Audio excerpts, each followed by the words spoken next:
Basi tunamshukuru Mungu ikiwa leo ni day 2 ya kongamano letu ambalo ni la 7 days, na lengo kubwa sana ni kuinua familia zetu. Tunataka maisha ya kila mtu na kila familia yapate hatua nyingine. Haleluya. Kwa hiyo kwa kuwa mambo haya ni mambo ambayo ni ya lazima kwetu maisha kubadilika, lazima tudili na mambo kuanzia rohoni ili kuyaleta katika uhalisia wa kimwili. Haleluya. Yes, mama mchungaji hajawepo Jumapili na hajaweza kuwepo pia jana na leo, lakini yuko vyema na ataungana na sisi muda si mrefu sana. Amen. Amen. Basi leo tunaendelea, tulikuwa tukiangalia jana tulikuwa tukiangalia nguvu iliyopo katika jina la mtu. Mtu ni jina. Tukasema kwa nini Mungu anasema atazaliwa mtoto na ataitwa jina fulani? Kwa nini hakuruhusu wanadamu waliomzaa wampe jina? Ni kwa sababu kulikuwa na specific mission ambao Mungu alikusudia huyu mtu aifanye pindi atakapokuwa duniani, na kwa sababu hiyo hilo jina lake ni kibebeo cha hatima. Hasa hiyo hatima aliyopewa na Mungu itabebwa kwenye jina lake. Kama alivyo mtu ndivyo jina lake lilivyo, na kama jina la mtu lilivyo ndivyo mtu huyo alivyo. Bwana asifiwe sana. Kwa hiyo tukaangalia jana kwa sehemu, na leo tunataka kuendelea, alafu tutapata nafasi ya kutafsiri majina kama labda 50 au 60 hivi kama Mungu atatupa neema. Sasa tukaona kwamba jana tukaona majina yanaweza yakabeba vitu mbalimbali kadiri tulivyoona jana. Tuliona jina la mtu linaweza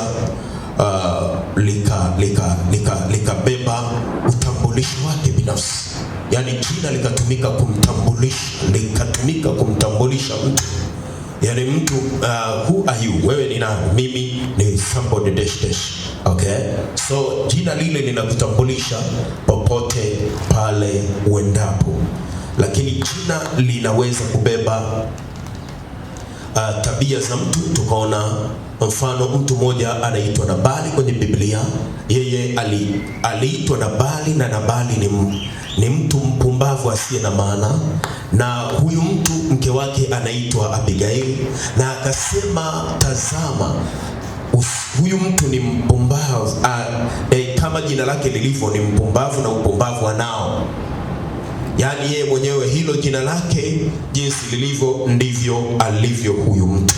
Lakini tukaona pia jina linaweza likabeba nguvu ya kiroho, na tukaangalia vitu kadha wa kadha. Sasa leo tunaenda kipengele kinachofuata kwamba jina likiwa limebeba hatima na ile hatima ikafeli. Niliwahi kuulizwa na watu mbalimbali wakiniambia, sasa pastor, kwa nini mtu anavuta sigara alafu anaombea mtu mwenye pepo na pepo linapiga kelele linatoka? Ni one of very difficult questions. Kwamba huyu mtu ukimtazama mwilini hafanyi yapasayo, lakini anaweza kuombea mtu na tena eti mtu akafunguka, eti pepo likapiga kelele, wakati ni saa hiyo kazima sigara kaitupa kule. Jana tulijifunza jina ndilo kibebeo. Yesu akasema kwa jina langu mtatoa pepo. Kwa sio yeye aliyetoa, ila lile jina lililotajwa kulingana na nguvu ya hilo jina, yule pepo akatoka. Hakumuogopa huyo, aliogopa jina. Hakumtii huyo, alitii jina lililotajwa, jina lenye mamlaka. Haleluya. Haleluya. Ndio maana Yesu anasema kwenye Mathayo ile sura 24 kuanzia 24 kuendelea, anasema wengi watakuja siku ile na kusema kwa jina lako tulitoa pepo. Atawaambia ondokeni, sijui mtokako. Bwana asifiwe. Okay, kwa hiyo jina linabeba nguvu ya kitofauti. Yesu alipozaliwa Yohana anatangulia mbele ya Yesu kutengeneza njia. Malaika aliyetumwa kutoa habari za Yohana anatoa habari za Yesu pia, na anasema ataitwa jina lake ni fulani. Bwana asifiwe sana. Kwa nini aitwe jina lake Yesu na asiitwe jina jingine? Ni kwa sababu ya mission aliyokuwa ameijia duniani, yani kuokoa au kukomboa au wokovu. Haleluya. Kwa hiyo Mungu anapotaka kubadilisha mission kwa mtu anadili na jina. Tunaanzia hapa. Mungu akitaka kubadilisha maisha ya mtu au mpango uliokuwepo kwenye maisha ya mtu ukafeli, anabadilisha jina. Unanielewa vizuri? Sasa unaweza ukakaa hapa ukaona mtu ameletwa hapa anaombewa, ana shida, mapepo yanamtesa, akaambiwa kuanzia leo hutaitwa fulani tena, utaitwa jina lako kuanzia leo fulani. Kwa nini anaambiwa hutaitwa tena lile jina? Lile jina lina relationship au lina mahusiano na mateso yanayomkabili. So the only solution kwa yule mwenye neema ya Mungu aliyeweza kutambua kitu hicho, anasema jina hili lisitumike tena. Haiwezekani kabisa jina hilo lisitumike kwenye documents, lakini jina hilo anapobadilishiwa kiroho linabadilika. Yani na mpango wa rohoni unabadilika from that moment. Hallelujah. Hallelujah. Sasa tutaangalia mifano kadhaa kwenye Biblia jinsi ambavyo Mungu alibadilisha majina kadhaa machache, na nitakuonyesha yalikuwa bebeba nini na yalivyobadilishwa yalibeba nini. Okay. Jina kama kibeba hatima, kikibadilishwa na hatima, jina likibadilishwa na hatima inabadilika. Yani kama mimi naitwa William, jina langu linabeba is a defender of the weak and need. Na kama hiyo ndio maana ya jina langu, nikibadilishwa jina nikaitwa John, ile mission ya kwanza niliyokuwa nabeba itaondoka. Alafu nitapokea mission mpya sawa sawa na jina jipya. Ndio maana Yesu anasema jina langu lile jipya. Yesu anasema kuna jina lake jipya. Alafu anasema na sisi tutakaoshinda atatupa mawe meupe yaliyoandikwa majina yetu yale mapya, sio ya sasa. Kwa sababu tukishashinda kwenye ulimwengu huu, tunaingia kwenye ulimwengu mwingine na mission ya kimungu itabadilika. Ulimwengu ule hakuna kuhubiriana Injili. Ulimwengu ule hakuna kushuhudia. Ulimwengu ule hakuna pepo. Ulimwengu ule hakuna magonjwa. Ulimwengu ule hakuna laana, hakuna walevi, hakuna wezi, hakuna wazinzi. Ulimwengu ule ni wa watu wapya waliokombolewa na Mungu, ambao sheria ya Mungu inaandikwa katika mioyo yao. Watamwishi Mungu kwa utii wa yale yaliyoko ndani ambayo Mungu aliweka, sio kwa kufundishwa. Hawatahitaji tena mchungaji, hawatahitaji tena mwalimu, hawatahitaji tena nabii. Kwa hiyo mission ya Mungu inabadilika na majina yao yatabadilika. Hallelujah. Hallelujah.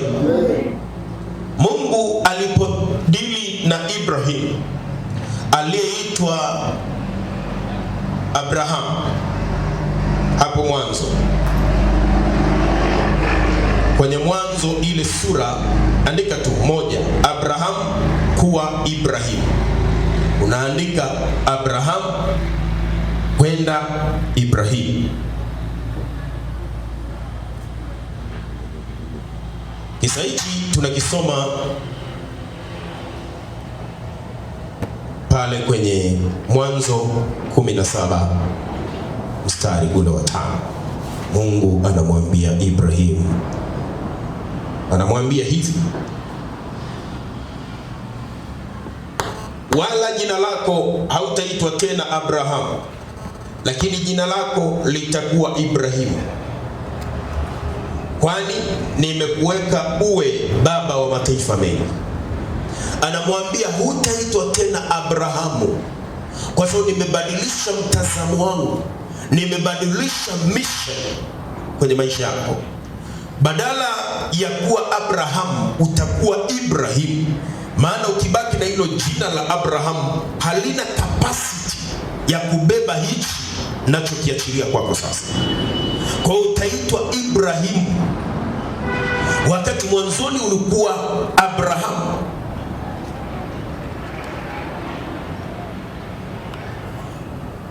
Utabadilishwa kutoka baba wa utukufu haleluya, haleluya.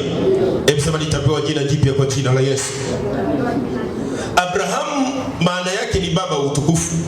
Amebadilishwa kutoka kuwa baba wa utukufu kuwa baba wa mataifa mengi. Baba wa utukufu kuwa baba wa mataifa. Hapo mwanzo aliitwa na baba yake Tera. Abrahamu mzazi wa Ibrahimu alikuwa ni Tera, aliyezaliwa katika Uru wa Kaldayo. Akamuita baba wa utukufu. Hili jina likampa neema ya kuweza kutembea na Mungu, baba wa utukufu. Mungu akasema, ndio wewe ni baba wa utukufu, nimebadilisha focus, nimebadilisha mpango sasa.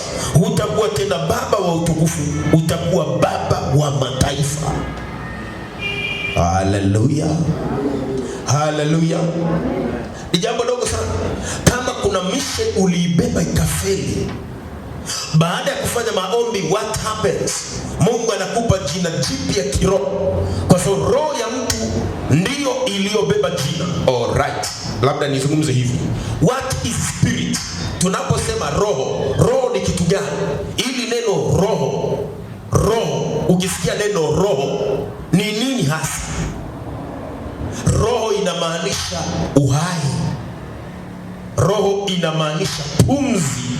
Ukisema roho umesema simply, umesema pumzi. Hebu sema pumzi.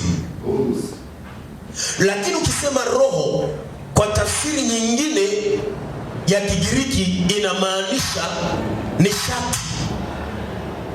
So maandiko yanasema Mungu ni roho, yani Mungu ni pumzi, alafu Mungu ni nishati. Haleluya, haleluya, haleluya. Mungu ni roho, okay? So mwanadamu ana roho inayomfanya awe hai. Hiyo roho ndiyo kitia nishati kwenye mwili. Hiyo roho ndiyo pumzi. So Mungu ni pumzi, Mungu ni nishati. Haleluya. Sasa roho ya mtu ni nishati inayotenda kazi ndani yake, ambayo nishati hii ilitolewa na Mungu.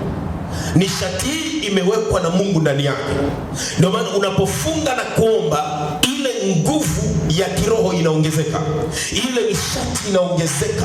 You can do, unaweza kufanya sasa mambo ambayo sio ya kawaida hata kidogo, kwa sababu hiyo nguvu inayotoka ndani yako. Bwana asifiwe. Okay. So Mungu akabadilisha jina, kwa sababu lile jina ndilo linalobeba mpango, ndilo linalobeba hatima ya mtu au kusudi la Mungu ndani yako. Kwa lile jina sasa, lile jina likibadilishwa na mpango umebadilika au hatima imebadilika. Hii ndio maana kuna majina mengine watu wakiyapeleka kwa waganga hayakubaliki kabisa na wala hayafai kuloga, kwa sababu ya nguvu ya hilo jina. Kwa Ibrahimu alitoka kuwa baba wa utukufu akawa baba wa mataifa mengi. Namba 2, Sarai. Sarai alibadilishwa akawa Sara. Mwanzo alijulikana kama malkia wangu, lakini sasa anakuwa malkia wa mataifa. Bwana asifiwe. Bwana asifiwe. Ukijaribu kusoma ule mstari unaofuata, hutamuita tena Sarai mkeo. Sarai utamuita Sara jina lake. Kwa hiyo tunataka atoke kwenye level ya kuwa malkia wako. Yaani nataka huyu Mungu anamwambia Ibrahim, nataka atoke kwenye level ya kuwa malkia wako, awe malkia wa mataifa, mama wa mataifa mengi. Alafu mimi nitambariki baada ya kupokea hilo jina jipya, alafu nitakupa mwana kutoka kwake, na wafalme watatoka kwa mwanamke huyu. Lakini akibaki na jina la Sarai hawezi kuzaa wafalme. Sema jina langu linabeba maisha yangu. You are not speaking well. Sema jina langu linabeba maisha yangu. Sema jina langu linabeba kila kitu changu. Sasa leo ninataka ujichunguze kwa makini sana. Tutakapo tafsiri majina, uangalie hivi wewe unaishi uhalisia wa sifa za jina lako au uko opposite. Kitu shetani alichokifanya ni hichi. Akisha ona wewe una jina zuri la baraka, analeta vice versa. Yaani kama wewe ulitakiwa uwe mtu mwenye huruma, anakufanya uwe mchoyo. Alikufanya uwe mkweli, yani jina lako linataka uwe mkweli, anakufanya unakuwa muongo. Yaani unakuwa vice versa yake. Mpole unakuwa mkali na mwenye hasira. Kwa sababu ukiishi jina lako, tafsiri ya jina lako, unapenya kwa wepesi bila kuumia, bila kuteseka. Na tutaona hapa na utaweza kuona. Mtu mwingine kwenye Biblia, namba 3, Yakobo. Alitoka kuitwa Yakobo akaitwa Israeli. Mwanzo 32:28.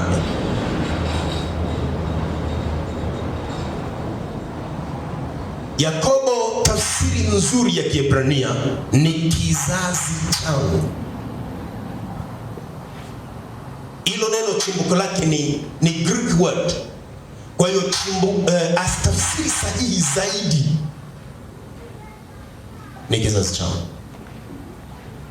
Walipomuita mtoto huyu aliyekuja kuitwa Israeli baadaye, alivyoitwa Yakobo na baba yake ambaye ni Isaka, alimaanisha my generation, kizazi changu. Na ukijaribu kuangalia kweli, Yakobo ndiye kizazi cha Isaka, is true. Lakini alipokuja kushindana na Mungu usiku ule wa Refidim, wakaangushana mieleka ile, akimwambia nibariki.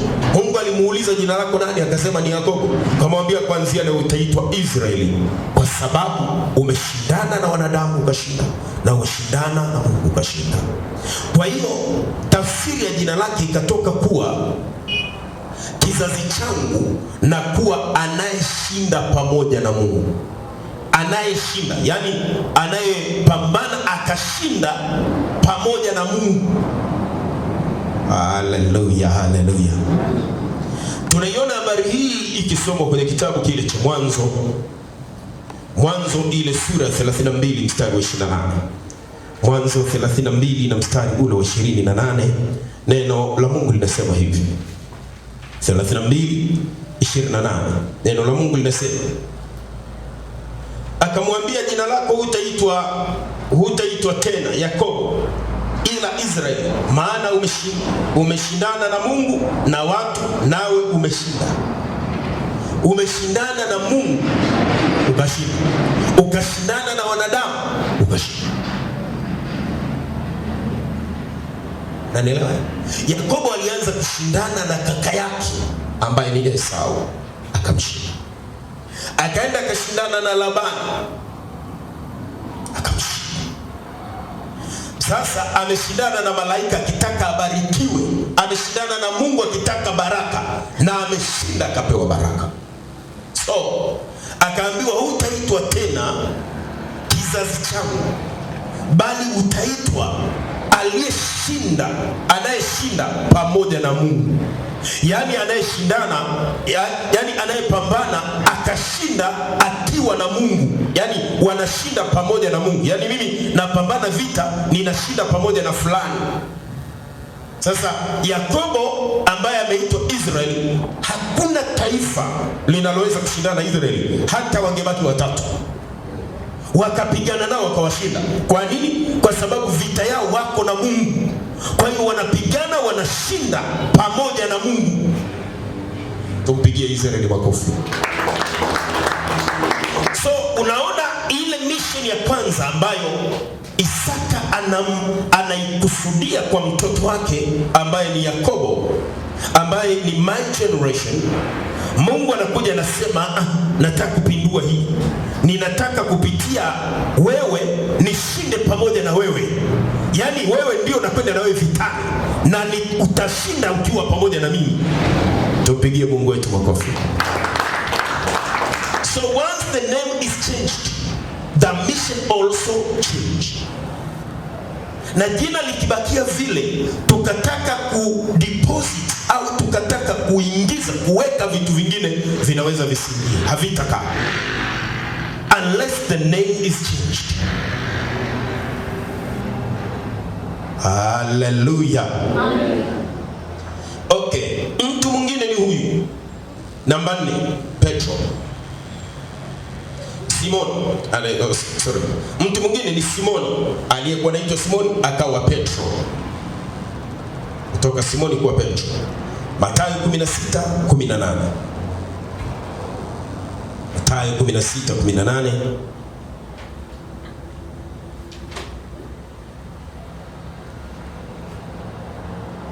16:18 Mathayo.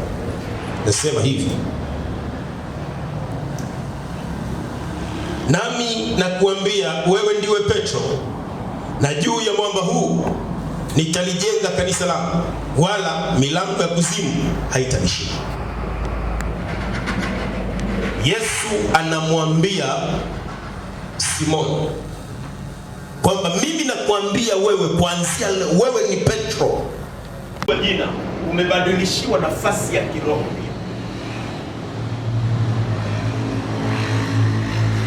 Nafasi ya kiroho, ule ulimwengu wa roho ni ulimwengu wa nguvu, ni ulimwengu unaojamali popote. So ukibadilishiwa jina, na position yako kwenye ulimwengu wa roho inabadilika. Haleluya. Kuna watu wana majina, na majina yamewafikisha mahali ambapo hawawezi kutoka. Tulikuwa na babu yetu wa kwanza aliyemzaa babu,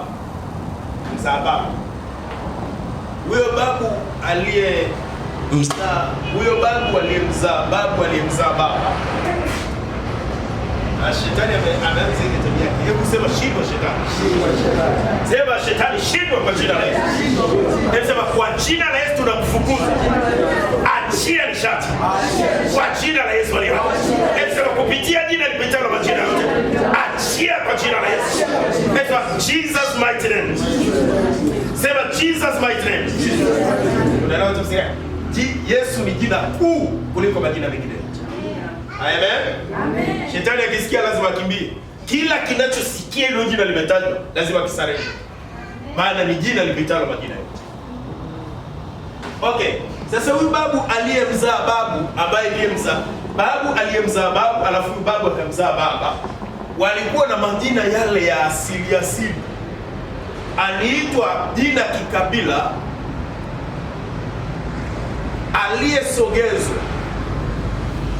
Yaani kikabila hilo neno linatamkika mtikire. Huyo mtikire ni mtu aliyesogezwa, yani kama msogeze, yani ni kama msogeze. Huyu mzee alikuwa na mashamba mengi, kila mahali alipoponywa akapelekwa na mashamba yote mwishoni. Tafsiri ya jina lake msogeze. Akamzaa mtoto wake, yeye mzee wa kusogezwa, akazaa mtoto akamuita jina lake aliyeshindwa. Sasa huyu aliyeshindwa akamzaa mtoto wake akamuita Vumilia. Bwana asifiwe sana. Huyu aliyeshindwa aliishi maisha ya kushindwa every day. Hakuna aliloliweza. Sisi wenyewe ni mpaka tulipolikataa hilo jina na tukawaeleza ukoo, hatutaki kutajwa na jina hilo la aliyeshindwa. Bwana asifiwe sana. Bwana asifiwe sana. Kwa hiyo mpaka leo katika historia zetu hatuna jina hilo mwishoni kwamba aliyeshindwa. We are not of that kind. Na tulipolikataa hilo jina ndio nuru ilianza kutokea. Kwa sababu jina ni kibebeo.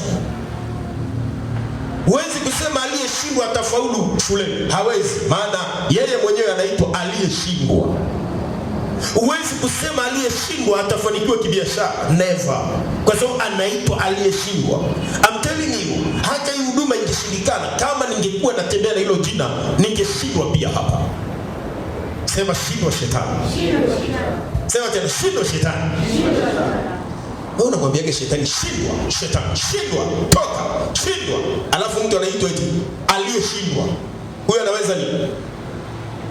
Jina lina maana, jina lina nguvu. Jana tuliangalia Jabez. Ameitwa na mama yake. Jabez akasema ni kwa vile nilimzaa kwa uchungu. Jabez anamwomba Mungu amuondolee uovu huo. Uovu huu uliwekwa kwenye maisha yake na mama. Mama akamuita jina ambalo limekuwa mateso kwake, limekuwa mzigo kwake. Nabali ya kuchagua jina, alikuta tu amezaliwa anaitwa Nabali. Yaani mtu amemzaa mtoto akasema asiyefaa, mtu asiyefaa. Yaani mtoto asiyefaa. Haitwa hivyo. Na maisha ya dada wewe. Haleluya. Hebu sema kwa jina la Yesu, kila roho chafu iliyofuatana nami kupitia majina yangu leo na yamuru iachie maisha yangu kwa jina la Yesu, kwa jina la Yesu. Ewe roho chafu, achia maisha yangu, toweka, achia maisha yangu, toweka kwa jina la Yesu, achia maisha yangu, toweka kwa jina la Yesu, toweka kwa jina la Yesu. Okay.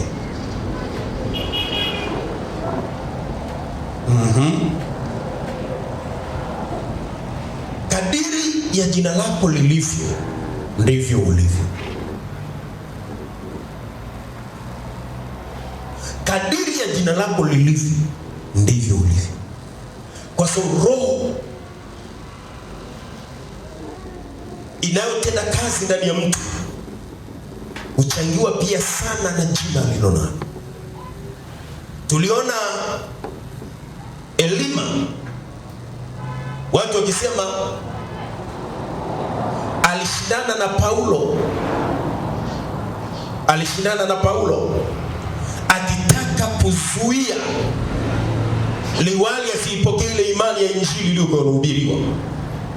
Alishindana naye kwa sababu jina lake yeye anaitwa Elima, mchawi.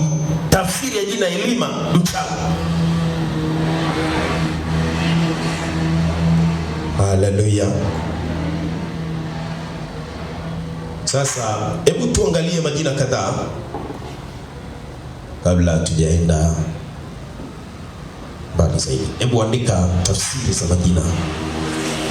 Kabla tujafanya maombi, tuangalie tafsiri za majina kadhaa. Na ningependa zaidi niangalie majina yaliyoko kwenye Biblia kwanza kabla sijaanza kukueleza mambo mengine.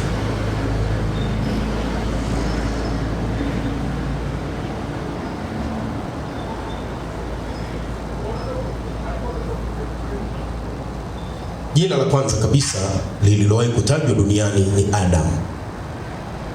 Adam tafsiri yake ni mtu wa kwanza. Mtu wa kwanza, lenye maana aliyetokana na udongo au aliyeumbwa kutoka mavumbi. Sasa mtu wa kwanza ni jina zuri, sio okay? Lakini Mungu alimuita Eva na Adamu akawaita jina moja.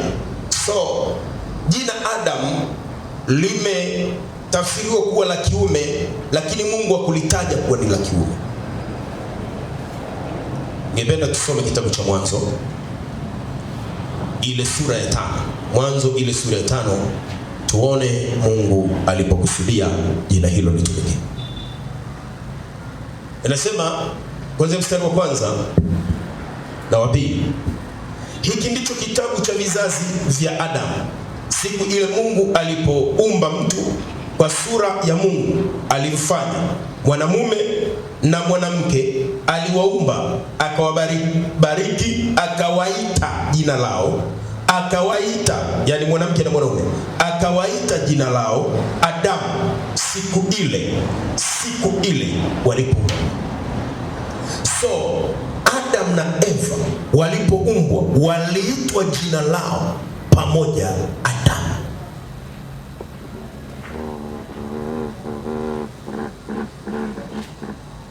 Kwa hiyo jina Adam halikuwa la mmoja, lilikuwa la wawili walioumbwa kutokana na udongo, hawakuzaliwa. Kwa walipo Adamu kwa sababu walitokana na ule udongo mwekundu, wakaitwa jina lao Adamu. Sasa wewe unabeba lile jina kwenye Biblia, unamuita mtoto wako Adamu. Tena ukicheza ukazaa na wapili unamuita Hawa. Na ukiendelea unamuita watatu Penina. Na unaendelea, uangalie maana zilizobebwa na jina lako au jina unalotaka kumuita mtoto. Kwa mfano, Ayubu, jina lako tafsiri yake ni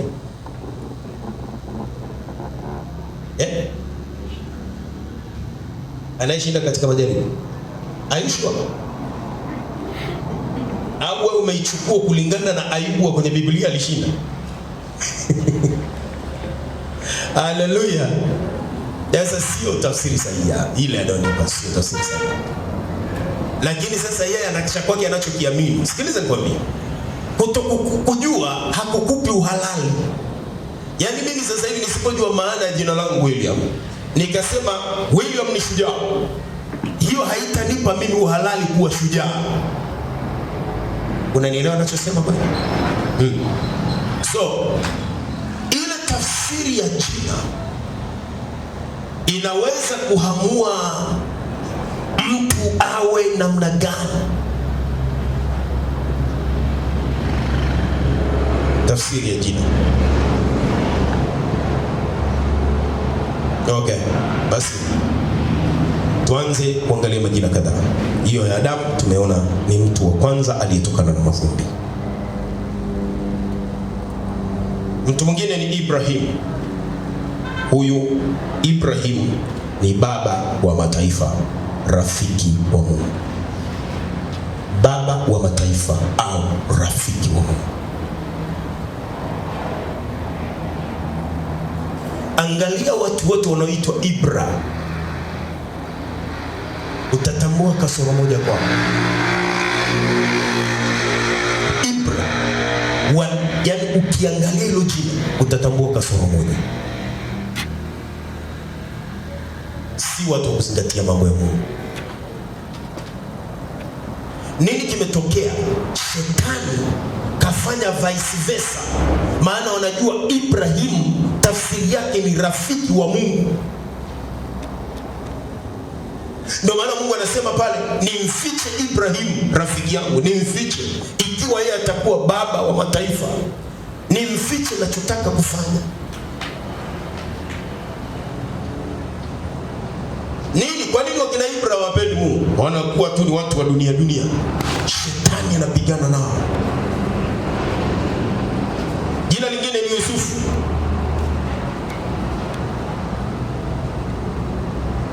Yusufu ina tafsiri ya kwamba Mungu ataongeza.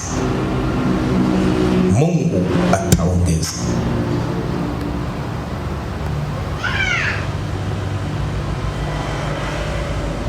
Sasa tuanze kwenda kiufunuo vizuri, ili uanze kuelewa maana ya jina, jinsi linavyoweza likabeba vitu na mtu, maisha ya mtu yakawa tofauti. Ibrahim rafiki ya Mungu, wa Mungu. Mungu anamuita kwa sababu his friend.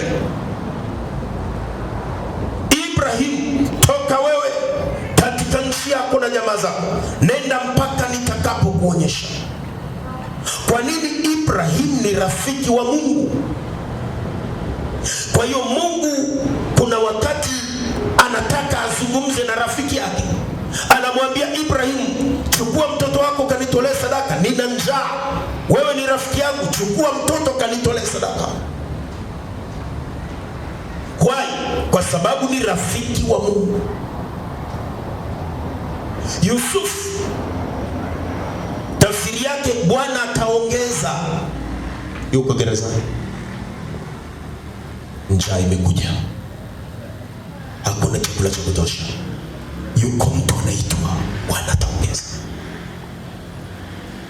Haleluya.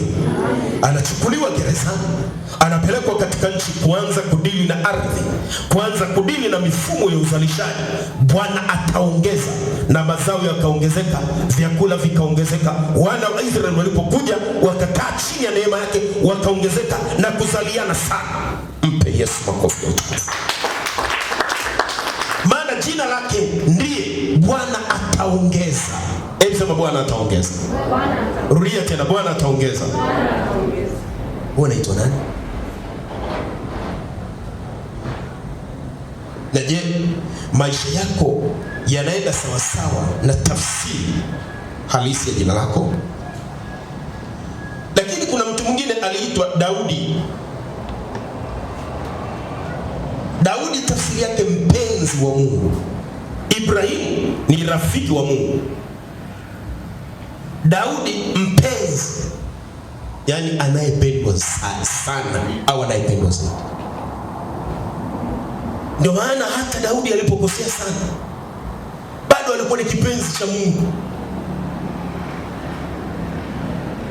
Anamtuma Samuel, nenda kwa Yese.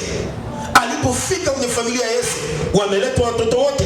Daudi yuko machungani, alikuwa kwenye darasa anafundishwa au anaandaliwa kwa ajili ya hatima iliyoko mbele yake.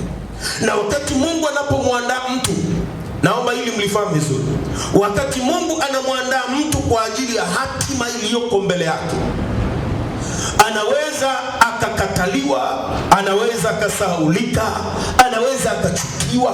Kuna wakati atajikuta yuko peke yake, yaani mpaka anaweza kafika mahali akajiuliza, hivi Mungu yupo kweli? Mbona Mungu asikii? Mbona Mungu anitazami? Mbona Mungu anioni? Kwa sababu ni wakati ambao wewe unaandaliwa. Haleluya. Ile saa ya maandalizi ni saa ngumu zaidi kuliko saa nyingine zote ambazo unaweza kuishi duniani. Ni wakati mgumu zaidi kwa sababu wakati huo ni wakati wa matengenezo. Kwa hiyo adui anaweza akakusonga kwa namna ambayo umuoni tena hata Mungu.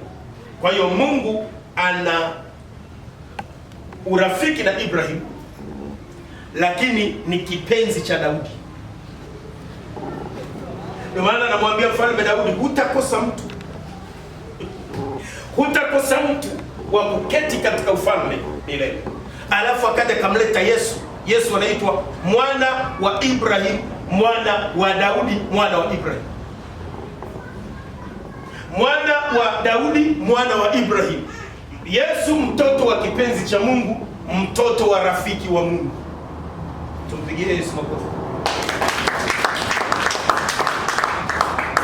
Sasa fikiria, majina mazuri namna hii yametuletea baraka nyingi.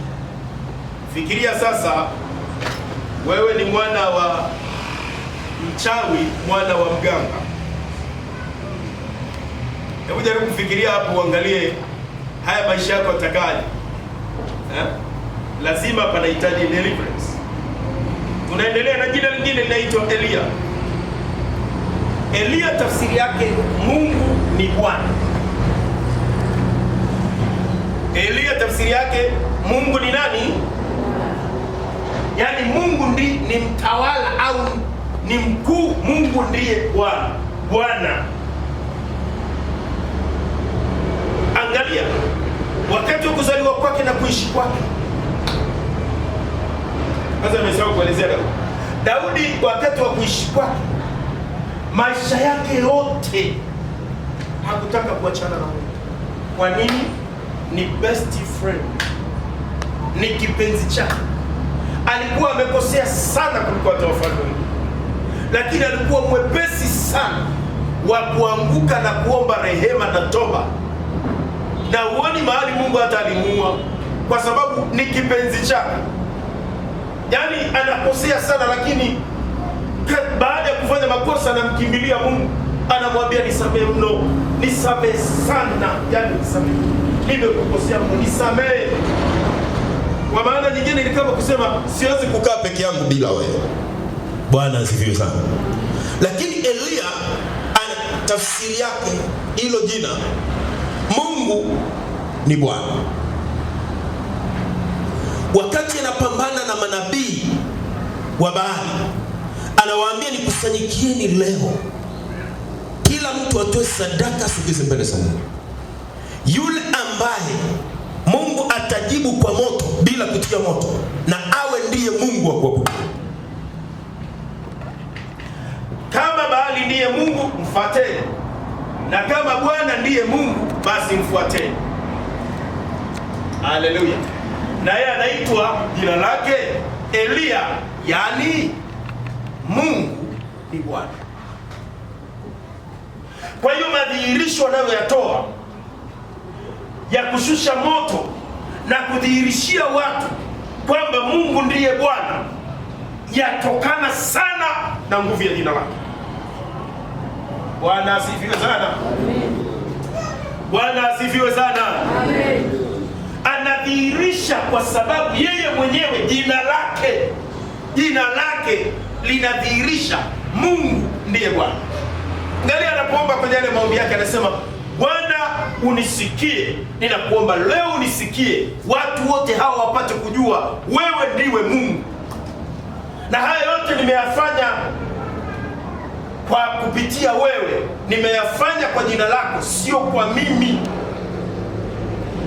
Akajenga madhabahu ya Bwana,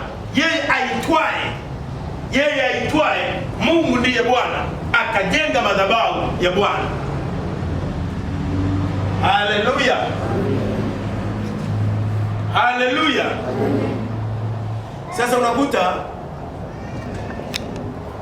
mtu anaitwa Elia leo, naweza kukuta ana uhusiano na Mungu, lakini madhabahu za giza ameshikamana nazo. Maana yake ni vice versa ya shetani kufuruga kusudi na hatima.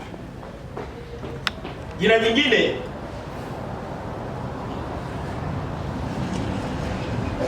ni Musa. Musa tafsiri yake aliyeokolewa majini au aliyepatikana majini.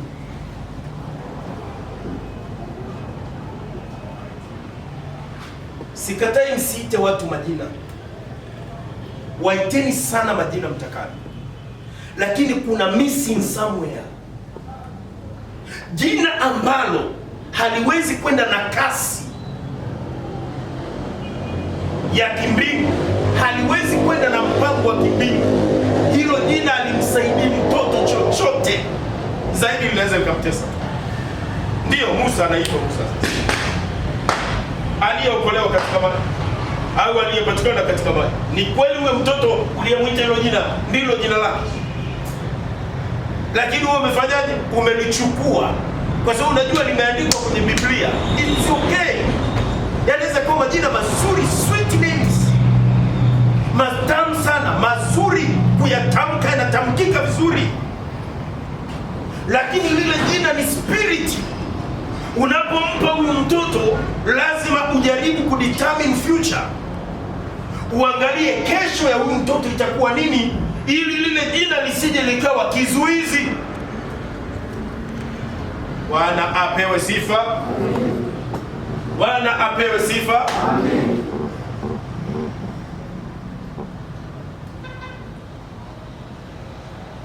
Hivi mama mmoja alikuja hapa ananiambia, alikuwa anakuja hapa kanisani.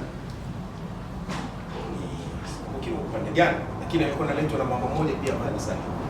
Akaniambia, mtumishi wa Mungu, na mtoto wangu nataka unisaidie kuomba mtumishi. Hakai nyumbani, anakaa mtoni, anakaa kwenye ziwa kule Buluti. Yaani ni sehemu zenye maji tu wanapendaga. Kamuuliza anaitwaga nani? Akasema anaitwa Musa. Anaitwa nani? Nikamwambia anaitwa Musa. Nikamwambia kwa nini ulimpa hili jina mama? Akasema hili jina niliona ni jina zuri nilipoangalia Musa yule aliyekomboa Israeli. Alifanya kazi kubwa sana, mtumishi wa Mungu. Aliokoa wana wa Israeli kwa nguvu kubwa. Na mimi nikatamani hata mwanangu awe na nguvu kama hiyo. Basi ulikuwa unaanza vizuri. Musa alikuwa na mamlaka na maji. Unapompa mtoto jina hili sio dhambi. Lakini kuna kama ndoto yako na kama roho aliyekusemesha wakati umemzaa mtoto huyu au kabla hujampata alikwambia mpe hilo jina, mpe. Lakini kama ni vikao vya shangazi na mjomba na babu, hiyo kitu ondoka. Na usipendage kukurupuka kuita mtoto jina. Jina linahitaji uulize kwa Bwana. Mtoto sio wako, sio wewe unayeamua. Mtu anakaa hivi anasema, naona sijui aitwe yeye, naona sijui aitwe yeye, naona sijui aitwe sijui fulani. Nani alikwambia umwite yeye? Muulize Bwana aliyekupa mtoto. Bwana aliyekupa mtoto wewe anajua amemleta mtoto huyu kwa sababu gani. Funga na kuomba hata siku 3. Wakati labda mwanamke amejifunga au ndio wewe mwanamke umejifunga, zile siku msi Bwana akupe jina la mtoto. Usiokotokote majina. Bwana asifiwe sana. Majina yanaweza kuwa matamu sana, lakini yenye uharibifu katika maisha ya walio yachukua. Jina jingine ni Suleiman. Suleiman inamaanisha amani. Amani. Suleiman inamaanisha amani. Lakini inamaanisha pia mwenye hekima.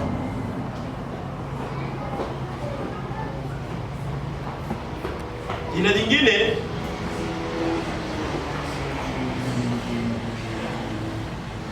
ni Zakaria.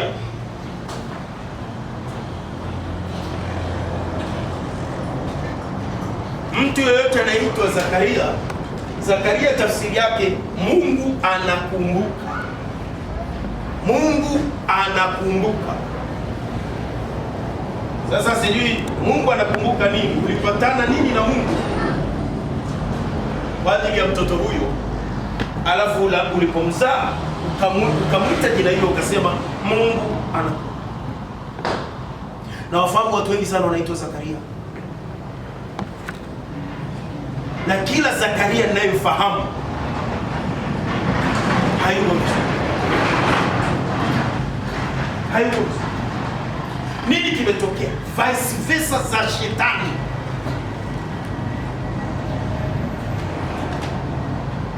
Huyu mtu anahitaji deliverance kwenye jina lake. Hilo jina liwe delivered. Labda liliwe kutajwa kwenye madhabahu nyingine, kwa sababu hakuna jina ambalo haliko kwenye madhabahu.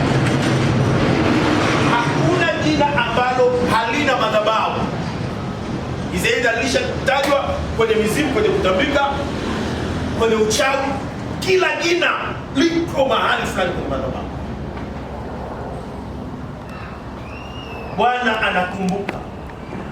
Mtoto anaitwa Sofia wa Bwana anakumbuka. Nipo mwalimu.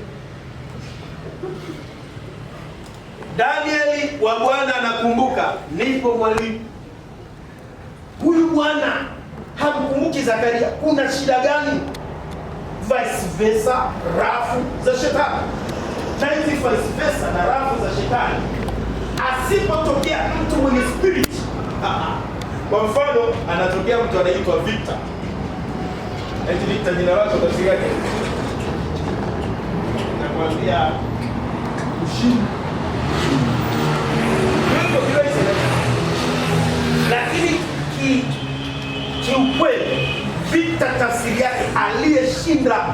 vita, sio aliyeshinda, sio mshindi, aliyeshinda vita. Sasa Zakaria azae mtoto aitwaye Vita. Huyu ndiye atakayekuja kutumika na Bwana kuleta ukombozi, na Bwana atakumbuka. Haleluya, haleluya. Sema Bwana ananikumbuka. Rudia tena, Bwana ananikumbuka. Rudia, Bwana ananikumbuka. Okay. Jina lingine ni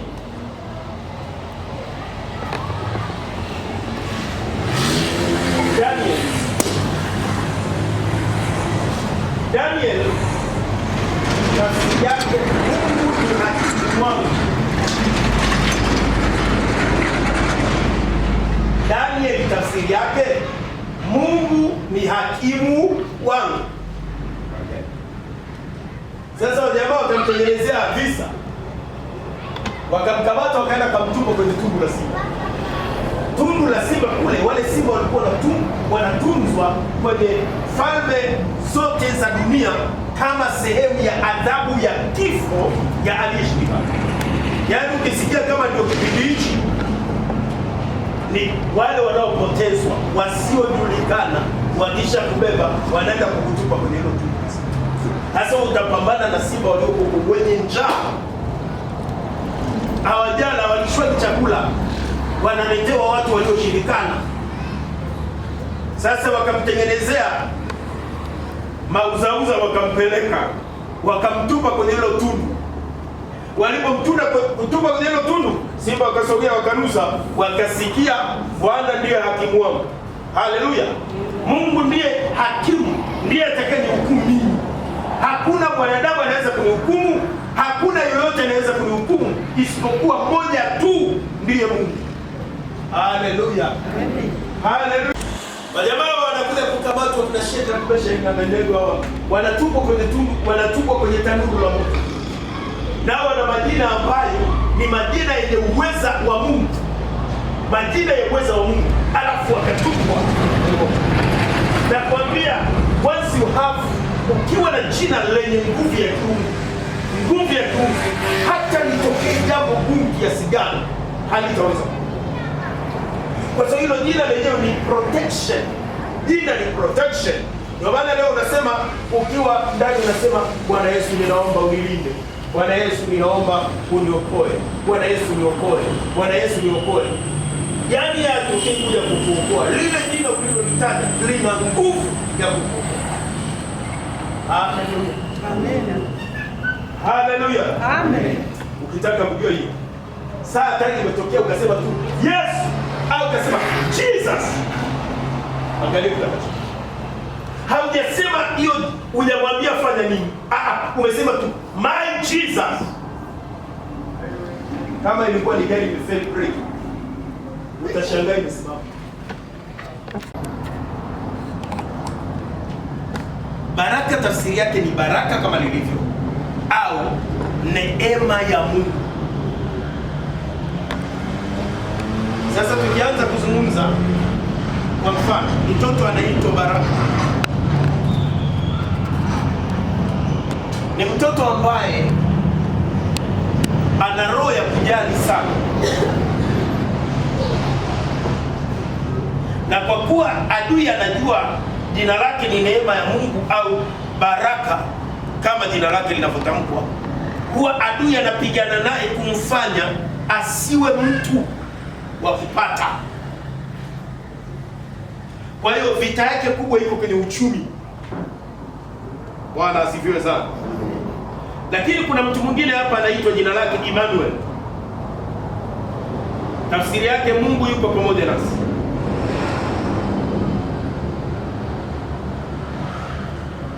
Lakini yuko mwingine anaitwa Nathan.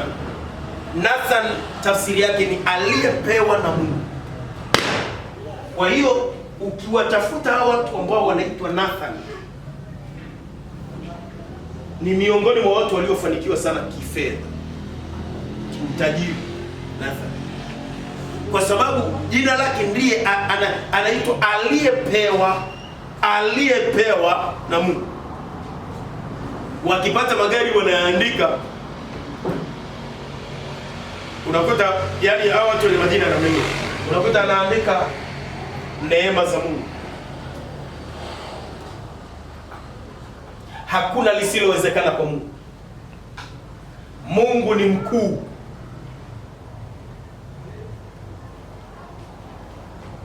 Bwana asifiwe sana.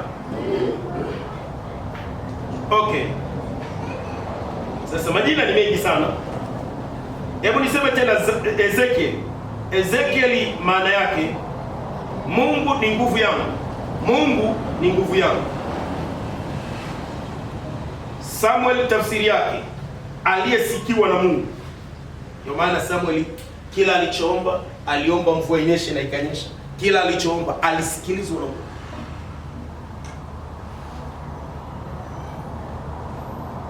Ezekiel anaambiwa nenda katabiri, ambia mifupa, kwa kuwa yeye jina lake Mungu ni nguvu zangu. Bwana asifiwe sana. Haleluya. Okay. Majina mengine kama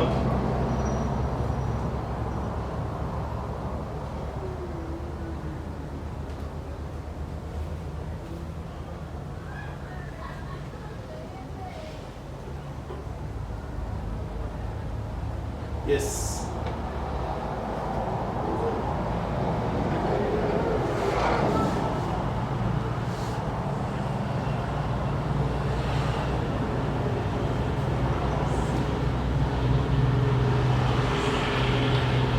Tuendelee na majina mengine hasa yaliyoko kwenye Biblia ambazo tunatumia kwa sasa.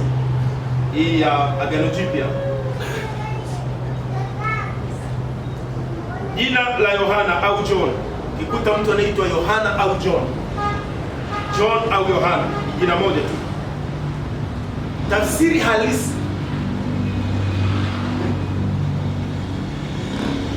Jehova ana neema, au aliyepewa neema na Mungu.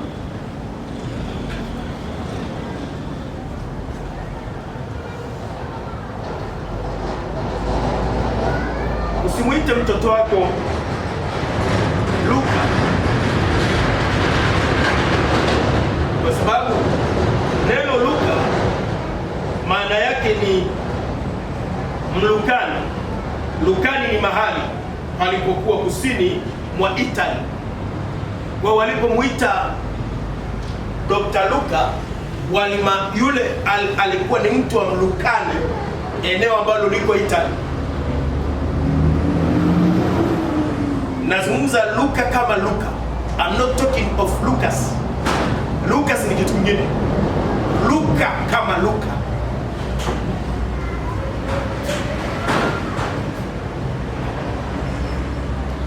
Okay. Kwa hiyo Luka ni jina la eneo. Ni sawa sawa na wewe umzae mtoto muite Simisi au muite Amureni.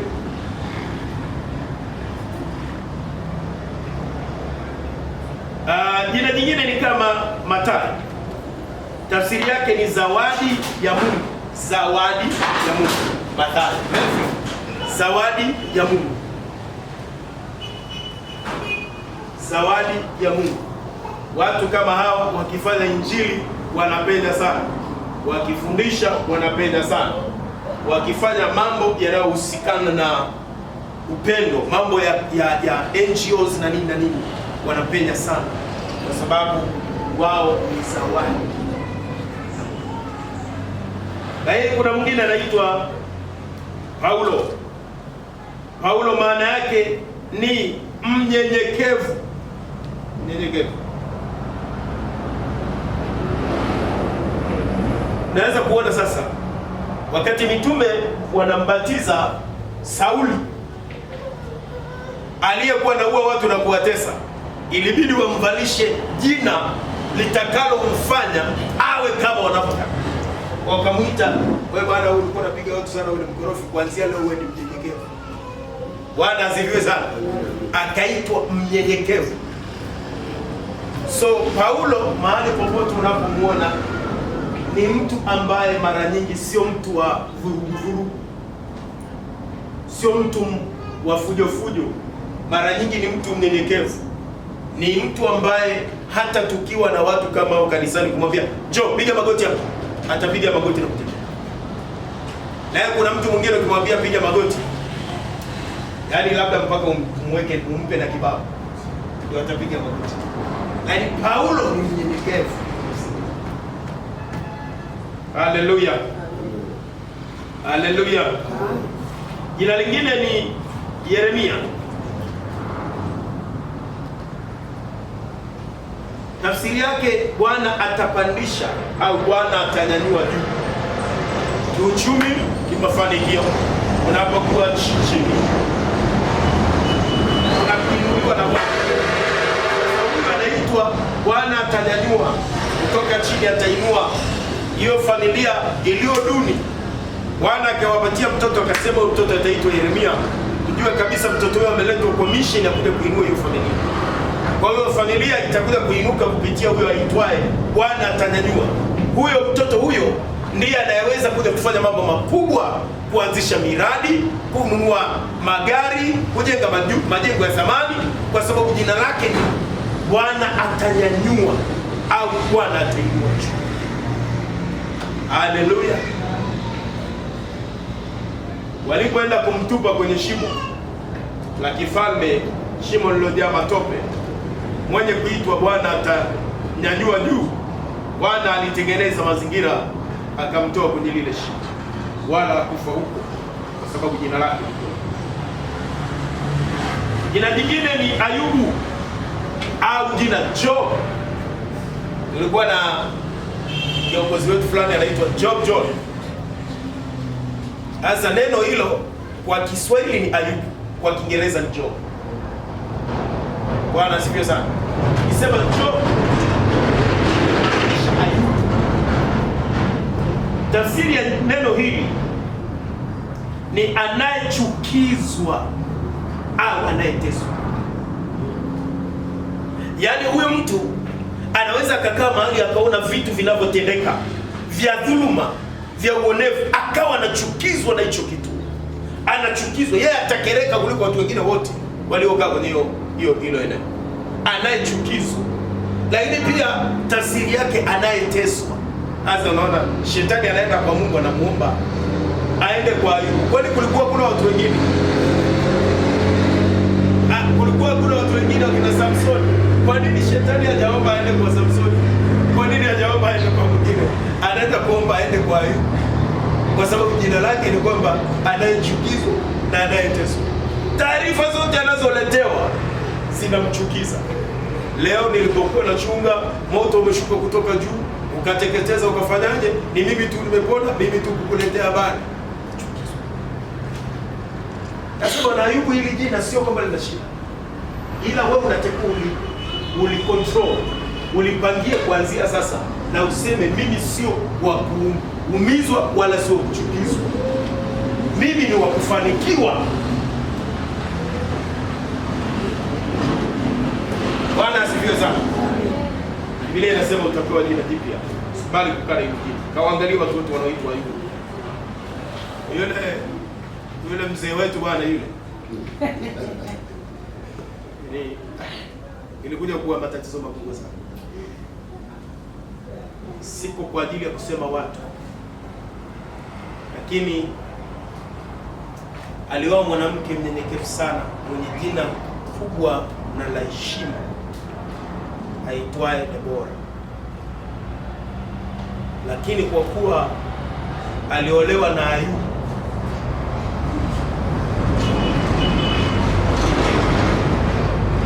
na kupata mafunuo ya kutengeneza ya kushirikia jina, Ayubu mshukuru Mungu bado kwa. Nawaambia atakayekuja kuolewa na huyu jamaa huyu anaitwa Ayubu huyu, atapasua sana. Haleluya. Yaani huyo atapasua sana, kwa sababu huyo amepata neema. Sasa yule mama wa watu alitaabika sana. Sitaki sizungumze vibaya, lakini najaribu kueleza hichi kwa sababu I'm teaching. Yule mama kumaliza vizuri, Ingawaje alimaliza vizuri na Mungu, lakini maisha yake katika ndoa yake yalikuwa pata shida. Shetani akavamia akamtesa yule mama sana. Yule baba ilikuwa kila nikimwalika hapa kwenye madhabahu, nikimwambia kwa nini mama hadi, ananiambia labda umpigie simu. Nampigia simu, namwambia mama, mbona huji? Mbona baba ameshakuja, wewe hujaja mama? Anasema mimi sijaambiwa mchungaji, sijaambiwa na siwezi kwenda mahali baba asiponiruhusu. Najisikia vibaya. Nikawa nambembeleza, akawa nakuja hivyo hivyo. At the end of the day, shetani alimvuruga sana, kwa sababu familia ilipata kitu ambacho hakikuwa kizuri. Lakini matatizo yote yalitoka kwa kiongozi wa nyumba, baba. Lakini mimi nilivyokuwa nimetazama nikamchukia, nilimchukia bure. Na nilimchukia kwa sababu ya yule mama tu. Yule mama sikulipata nafasi nikazungumza naye, nililia sana sana. Lakini yule mama akija hapa ni mnyenyekevu, ni mpole, mtii kwa mumewe, yani mtu wa tofauti kabisa. Siku moja kanisa lake limekuwa pale Mianzini, na anaongoza yule Debora. Kama nimkumbuka yule mchungaji Mianga alikuwa anakuja hapa. Wametoka wanaenda kanisani saa 10:30, wakakuta jamaa yuko pale na kofia yake amesimamia kanisa limevunjwa. Wako watu wanapima kwa maborongoto, wanachukua pesa naeka mfukoni, wale wanaochukua fimbo.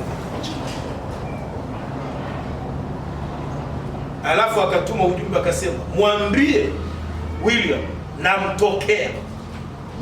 Nikasema unanitokea? Nilikuwa na Daudi alisema anakuja huko. Aje akafanya hivyo hivyo. Nikatuma ujumbe nikasema, mwambie kama aliweka shilingi 100 au shilingi 10 aje harusi. Bwana asifiwe sana. Kuna mambo yanaumiza kwenye dunia. Sasa unaposoma hizo tabia sasa za mtu anaitwa Ayubu, ndio hapo sasa unatambua kwamba alikuwa sio yeye, alihitaji msaada, alihitaji deliverance, lakini haikutokea. Sasa kwa kuwa kupata deliverance, waliokuwa nyuma yake wakawa wanaumizwa. Kwa sababu tafsiri yake, aliyeumizwa anapoumia anaumiza na wengine. Bwana asifiwe sana. Bwana asifiwe sana. Nadhani kueleze tu hivi, hakuna jina lisilokuwa na maana ambalo linatesa maisha yako ambalo halitabadilika.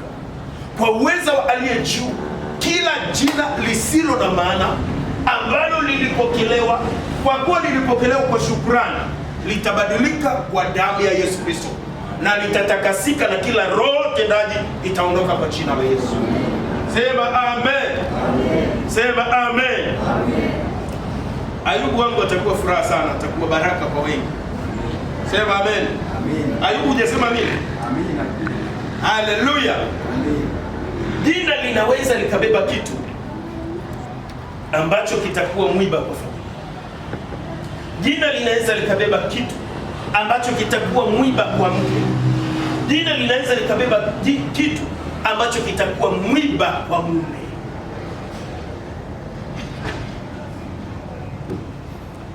Kwa mfano jina Delila. Nikikwambia Delila hapa sasa hivi utanitajia, hebu ngoja. Delila ina maana gani hiyo? Kwa mtazamo tu, kwa fikra. Delila ina maana gani?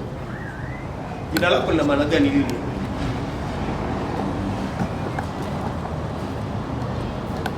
Sasa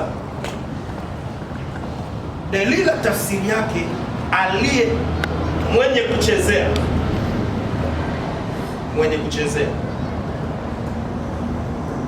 Samsoni mwenye nguvu za Mungu, ili akamatwe anahitaji mtu mwenye jina lenye sifa ya kuchezea. Bwana asifiwe sana.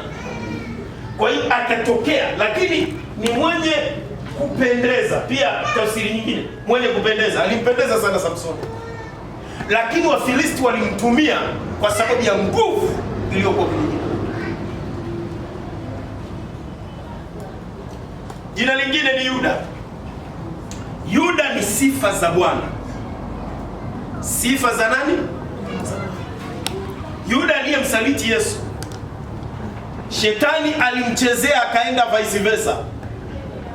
Haleluya. Jana nilikuwa nasema ukipata mchumba anaitwa Yuda, inabidi ujitafakari sana. Sio ujitafakari kwa sababu afai kuoa. Si kwamba William ndio jina zuri sana. Sio kwamba Victor ndio jina zuri sana. No. I'm saying this. Kuna spiriti zinafuata watu kulingana na majina. Jana tuliangalia yule aliyeitwa Jeshi. Yaani ana roho zimemvamia mapepo 2000 kwa sababu jina lake ni Jeshi. Na bali amevamiwa akawa na upumbavu kwa sababu ya jina alilo nalo. Haleluya. So lazima tutafakari sana na tuangalie tafsiri za majina ili tuweze kwenda sawa. Niseme kwa haraka kidogo. Ana inamaanisha neema. Ana inamaanisha neema au upendeleo wa Mungu. Ethiopia inamaanisha bahati njema. Bahati njema. Bahati njema. Sasa aliyepata upendeleo wa kimungu au aliyepata upendeleo wa Mungu, Ana.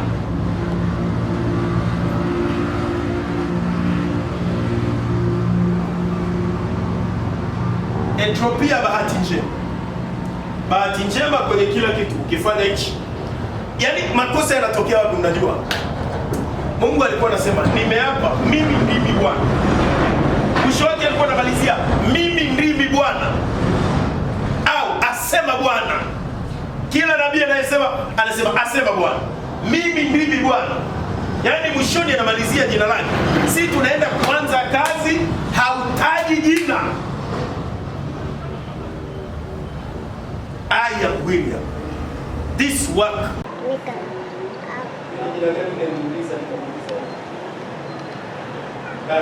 Jezebel inamaanisha yuko wapi?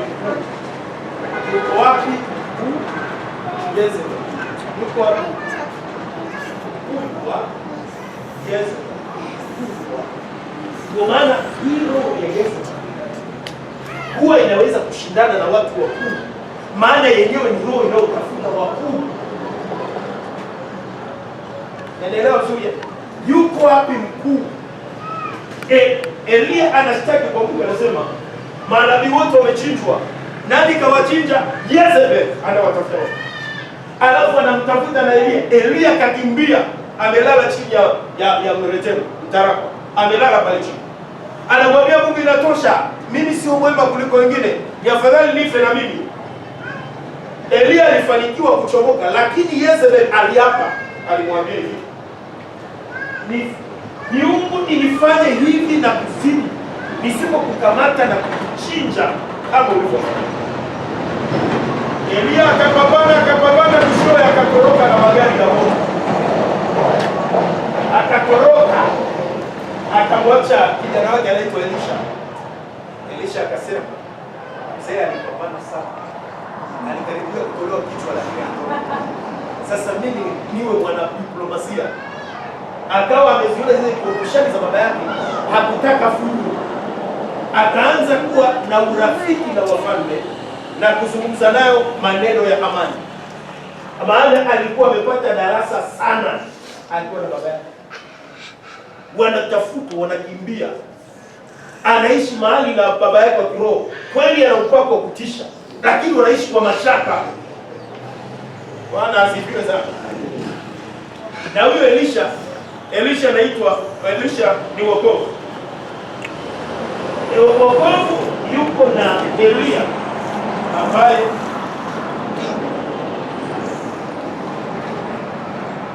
ana upako kali. lakini hana hajui kitu kuhusu diplomacy. Na watu watumishi wa namna hiyo hasa mitume na manabii wana kiburi, wana ukorofi, yaani hata wakiitwa kwenye ofisi ya kijiji hawaendi. Wananicheni. Wananicheni. Anamwambia mtendakazi mmoja, anamwambia fulani, hebu nenda mtenda kusikiliza. Sasa na kwa mkuu, kwa mfano kwa mkuu wa wilaya, wanasema uje peke yako au huruhusiwi kuwakilishwa. Hata manabii na mitume wanataka kuwakilishwa, hawaendaji. Nini? Spirit ya kiburi iko ndani. Sio wana diplomacy. Yaani anaweza kutokea rais hapo pale. Hebu fikiria mfano rais anakuja hapa au mbele. Afianze kusema navunja kila madhabahu, nabomoa kila falme, naziangusha, napiga mashetani, pokea moto. Tawekwa ndani, utachukulia ukaweka ndani. Lakini baba, ninaomba mpe amani. Mtie rais nguvu, avuke kwa ushindi, aongoze taifa kwa hekima, muongeze maarifa, mpe ufahamu. Haleluya! Na unapiga vibwembe, mara unapiga vibwembe alafu ti hali unakosa nini? Sio hiyo, unaanza kukimbia kama Elia alipotoroka. Sasa kumbuka Jezebel ambaye ni mkuu wake alimwahidi atamaliza. Na ukumbuke Jezebel yupo kwenye ufalme, ni mwanamke aliyeolewa kwenye ufalme. Elia akakimbia akaenda huko mbinguni. Baada ya muda mfupi Mungu akamtuma tena. Anamwambia rudi kule kutoka. Akambadilishia kijiji. Akambadilishia eneo.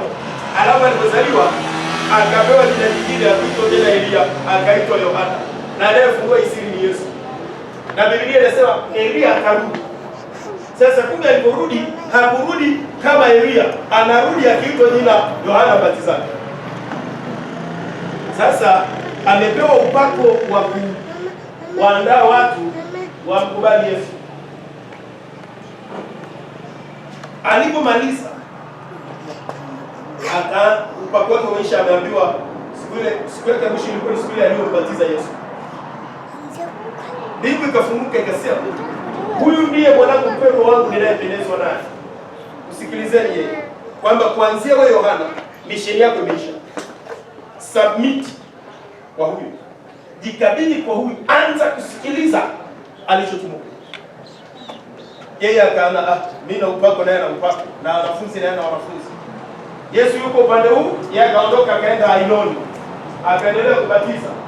Upako wa kubatiza hakuna tena mtu hata mmoja anakuja kubatizwa, hakuna hata mmoja, kwa sababu grace period imepita. Yaani kuna kitu kinaitwa kipindi cha neema. Yaani mtumishi anaweza kaitwa hapa akapiga ile neema ikiisha, asipoachia mwingine aliyetumwa anapotea, anatoka kwenye. Yohana akaacha kufanya mission, akaanza kuona ndoa za watu, akaanza kumuona mpaka Herodi ambaye alimuoa mke wa ndugu yake. Nikamwambia, kwa nini umemuoa mke wa ndugu yake? Kumbuka yeye hakutumwa kushughulikia mambo ya ndoa. Yesu siku moja aliambiwa nipe haki na ndugu yangu, akamwambia wewe, nani aliyeniweka mimi, nani aliyenisimika mimi kuwa mwamuzi wenu? Mimi sikutumwa kwa ajili ya kuja kushughulikia makesi. Nimetumwa kwa ajili ya kuhubiri habari za ufalme wa Mungu. Haleluya. Alipokosoa Herode tu, Herode akamkamata akamweka ndani. Unajua mke wake akamwambia, kama mtu kanatusumbua sana, kanatukosesha furaha, kanatukosesha amani. Bora sasa anaanza kuongea mambo ambayo yalikuwa ni siri.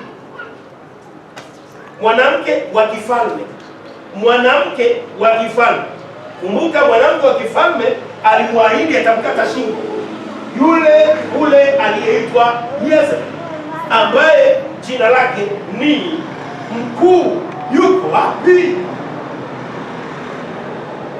Sasa ile spirit imekuja kumvaa mke wa Herodi.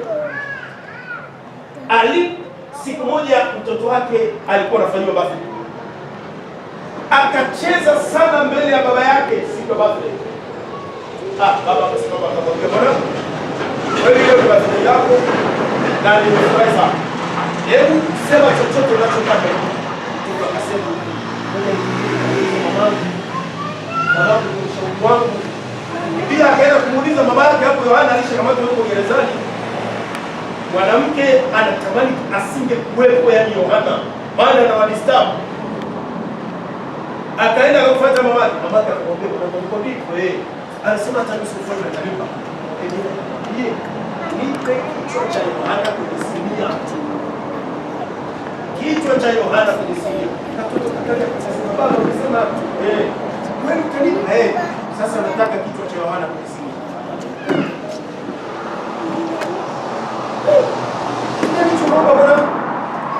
Akasema, lakini kwa vile nimeshajitia kwenye kiapo, sina namna. Yaani ilikuwa lengo la Herodi kumuua Yohana, ila ilikuwa ni pressure kutoka kwa mke wake, mke aliyebeba roho ya Yezebel.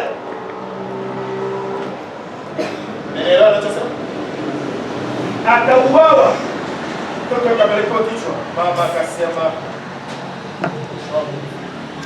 wanatusumbua sana, toka. Lakini ni yule aliyetoroka, yule ndio amerudi.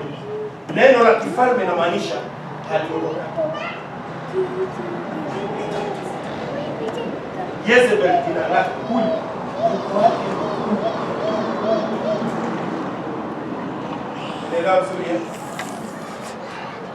Nadhani kwambie mke wa Herodi alikuwa ndiye Yezebel. Lakini inazungumza sasa kidogo. Ndiye aliyekuwa Delila. Haleluya. Katafute tafsiri ya jina Yezebel. Alafu angalia sifa zake. Yuda nimesema ni sifa za Bwana. Judith aliyesifiwa. Judith aliyesifiwa. Junior jana au vijana. Ketura kufumba au manikani. Ibrahim aliitwa Ketura. Lea mchovu, lakini ni mchovu lakini mwaminifu. Mwanamke anaitwa Lea. Ukienda kwa hata kazi za nani, lakini ni mwaminifu sana. Lois, huyu tafsiri yake ni mtakatifu. Lydia, mwenye kupendwa. Mariamu, mpendwa. Rehema, huruma au sababu. Mary, furaha. Milka, malkia. Naomi, raha au furaha. Nuhu, faraja. Penina, lulu. Rebeka, funga. Ruthu, rafiki. Vashti, zuri. Sayuni, hatua ya juu au ngome. Hatua ya juu. Sisi kama tunaelewa tafsiri hapa. Ukisema hatua ya juu au ngome, manake huyu mtu katika mambo yote anaweza kufanya atayafikia kwa hatua za juu sana. Yaani chochote anachokifanya kitafika juu sana. Victor tumesema aliyeshinda au aliyeshinda vitani.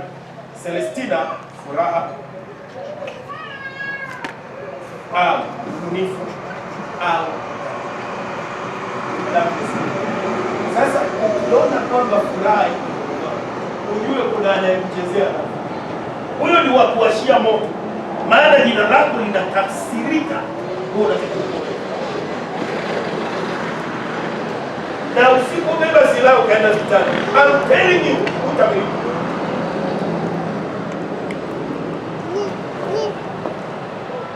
Hilda, halisi. Matilda, nguvu katika vita. Hivi tunaita Matilda. Yes. Matilda ni nguvu katika vitu. Yaani wewe ukipambana naye huwezi kushinda. Yaani kabisa hizo ni nguvu. Paulina mnyenyekevu aliye na roho ya Paulina, lakini mwenye huruma, mnyenyekevu aliye na roho ya kujishusha, lakini pia Lydia safi, pole, neema ya Roho. Hili neno tafsiri yake ni kupa, lakini fasiri yake ni kila hivyo.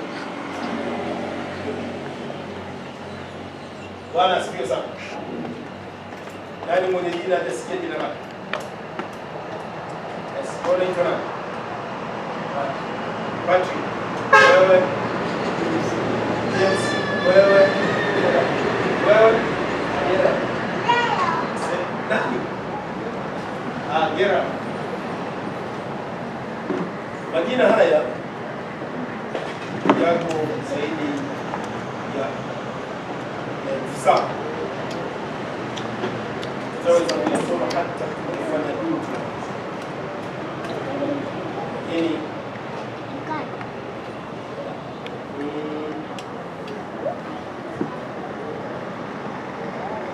moja tumalizie ya wawili hapo. Yesu kwa jina la Yesu. Pia kwa jina la Yesu. Jina langu halitaridiwa. Kwa jina la Yesu. Kwa jina la Yesu. Kwa jina la Yesu. Kwa jina la Yesu. Kwa jina la Yesu. Yesu jina langu halitaridiwa. Kwa jina la Yesu. Kwa jina la Yesu. Kwa jina la Yesu.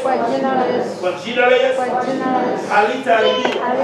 Jina langu kwa jina la Yesu. Jina langu litafanikiwa kwenye kila jambo nitakalotia mkono wako. Kwa jina la Yesu. Kwa jina la Yesu. Kwa jina la Yesu litafanikiwa kila niingiapo. Kwa jina la Yesu. Kwa jina la Yesu. Kwa jina la Yesu. Kwa jina la Yesu. Kwa jina la Yesu. Kwa jina la Yesu. Nasema litafanikiwa kila niingiapo. Kwa jina la Yesu. Kwa jina la Yesu. Kwa jina la Yesu. Kwa jina la Yesu. Kwa jina la Yesu. Kwa jina la Yesu. Kwa jina la Yesu. Kwa jina la Yesu. Kwa jina la Yesu. Kwa jina la Yesu. Kwa jina la Yesu. Kwa jina la Yesu. Okay. Kile kesho tunaendelea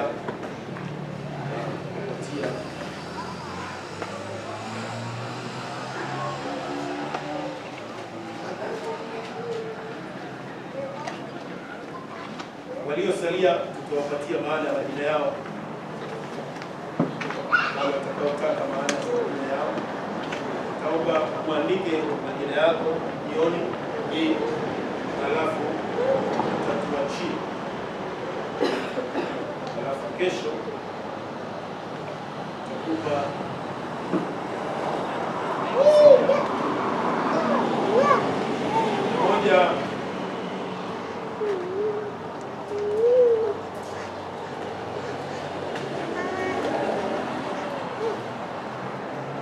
moja la mwisho.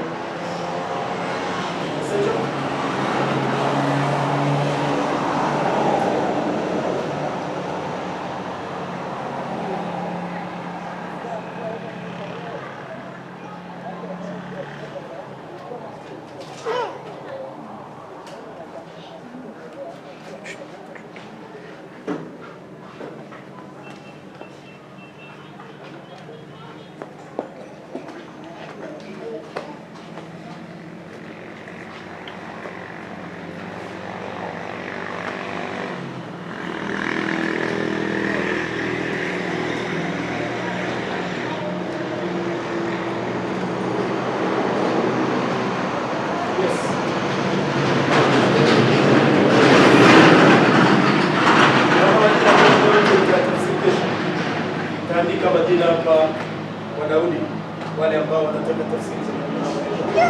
Alafu kesho tunasoma.